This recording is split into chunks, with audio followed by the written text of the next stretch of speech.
Alright, so somebody asked about the infamous child pornography charges. Alright, so let me tell you the story.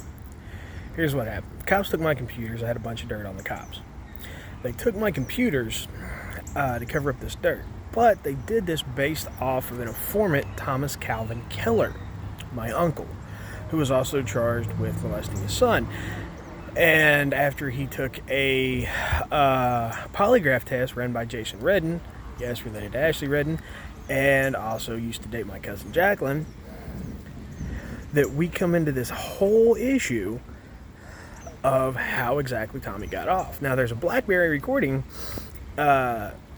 where me and him got into a fight in his house. I set my fucking BlackBerry on the fucking kitchen table and recorded him talking about how he's buddies with the cops and have people set up.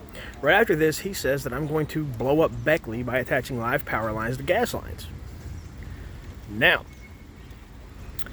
that being said, they took my computers. A year of trying to get them back, I give them some bait for something I knew wasn't on there. I knew there was no shot on my computers, but I said I caught my uncle trying to download it. I made statements against him to Lieutenant Deeds of the Office of Professional Standards, who turned around and used the information I gave him to falsify paperwork, well, for Efred and more, and all those guys, buddies of Duckworth, to falsify evidence based on those statements I gave, which were actually false. So they ended up, then when confronted with the idea of the BlackBerry, ended up mentioning on the arrest warrant they got a second search warrant to get the computers, but the computers were already supposedly in the forensics lab. So now, the computers never reached the forensics lab. And in fact, this was brought up in court by me and my attorney, Robert Dunlap. You'll notice a link below in the description.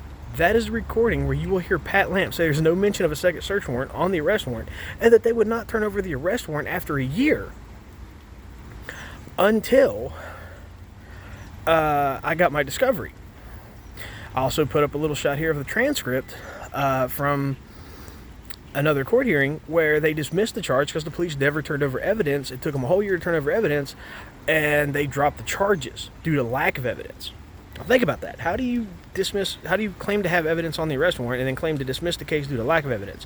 How do you claim that a person possesses something which is criminal, and then not be able to prove that this person has this evidence? That you don't have the evidence, you can't prove it, even though you say you do. And why is Pat Lamp lying, saying there's no mention of a second search warrant on the arrest warrant?